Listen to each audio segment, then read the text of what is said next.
The lights in the banquet hall glowed softly that night, casting golden reflections on crystal glasses and silver decorations. It was our silver wedding anniversary. 25 years of marriage. If you like my story, don't forget to like this video, subscribe, and share it. I had planned the whole thing myself. From the roses on each table to the jazz quartet in the corner, I wanted the night to feel like love could still last forever. I stood near the entrance, adjusting the sleeves of my silk dress, waiting for Darren, my husband. He had been distant lately, always on his phone, claiming to be busy with work. But I wanted to believe that maybe, just maybe, he was planning a surprise for me. When he arrived, he looked sharp in his black suit. Handsome as always. But his smile didn't reach his eyes. He kissed me on the cheek instead of the lips, then whispered, "You look nice." Nice, not beautiful. Not radiant. Just nice. Something inside me shifted, but I pushed the feeling down. Tonight was supposed to be about us. As the evening unfolded, guests laughed and toasted. My mother's friends said things like, "You two are proof that love lasts," and I tried to believe them. Celeste, Darren's mother, sat at the front, her pearls gleaming, her expression as proud and cold as ever. She never liked me. In her eyes, I had never been good enough for her son. Then, just as dessert was being served, Darren stood up. He held the microphone, clearing his throat. 25 years, he began. A long time, filled with lessons, changes, and growth. People smiled. Cameras flashed. I looked up at him, heart full. But then he continued. And tonight, I think it's time for a new beginning. The room grew quiet. "Naomi," he said, "you've been a good wife. But 25 years is long enough. I want something different. Someone younger." For a moment, I couldn't breathe. The music stopped. Forks froze midair. The only sound was the pounding of my heart. He reached into his jacket and pulled out an envelope. "These are the divorce papers." I thought tonight was a good time to make it official. I just stared at him, at the man I had built a life with, the man I had trusted more than anyone. Around me, people whispered. My best friend covered her mouth in shock. But the worst part was Celeste. She didn't look surprised. She was smiling, proud of her son's cruelty. Slowly, I stood up. "You're doing this here? In front of everyone?" He shrugged. "It's better to be honest, right?" That's when something inside me hardened. I took the microphone from his hand, my voice calm but steady. "Honesty," I said. "That's a beautiful word. But before you start dividing the things you think you own, Darren, let me remind you of something." The room went silent. "The condo you're trying to throw me out of? My parents gave it to me. It's in my name." Gasps rippled through the guests. Darren's smug smile faltered. Celeste's hand froze halfway to her glass. I looked straight at her. "And as for you, Mrs. Price, maybe next time you should teach your son how to honor his vows before teaching him how to humiliate his wife." Then I set the microphone down, smiled politely, and walked out. My heels clicked across the marble floor like the final beats of a closing chapter. That night, I didn't sleep. I lay in bed staring at the ceiling while Darren's side of the bed stayed empty. Around 3 a.m, I heard his voice from the hallway. He was on the phone. "She won't suspect a thing," he whispered. Celeste's voice replied, muffled but clear enough. "Just make sure it's handled properly. She'll be out of the condo soon." My stomach twisted. Handled properly. I closed my eyes and pretended to sleep when he came back. He kissed my shoulder and whispered, "You'll thank me someday." The next morning, he was all smiles. "Naomi, my love," he said too sweetly. "How about lunch together? Let's start planning our separate futures like adults." His phone lit up with a reminder.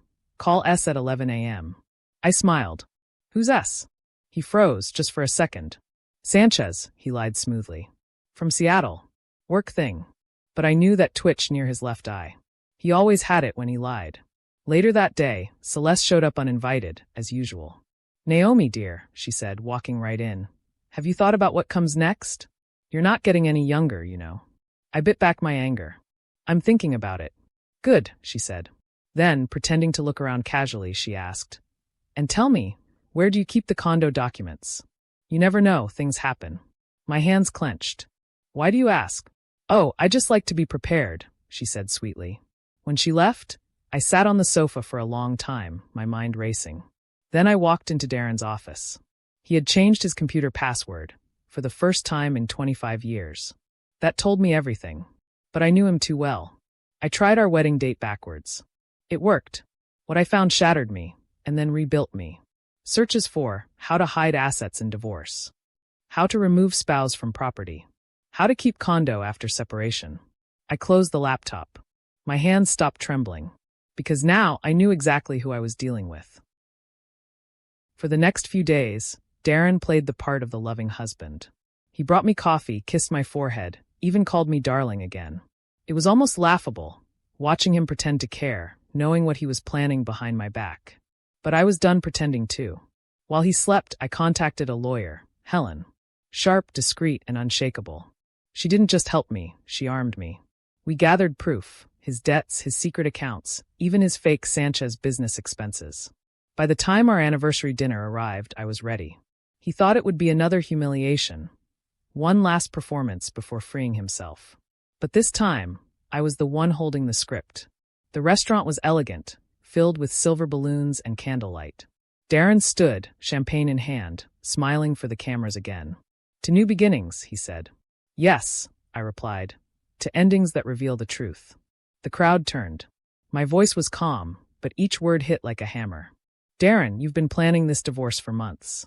You lied about your debts, your affairs, and your so-called honesty. But I'm done playing the quiet wife. He blinked. Naomi, what are you talking about? I handed him a folder. $43,000 in secret loans. One from Chase, one from Wells Fargo, one from a payday lender. You thought I wouldn't find them. Gasps spread through the restaurant. Celeste's face drained of color. And about the condo, it's not yours to give away. It's legally in my name.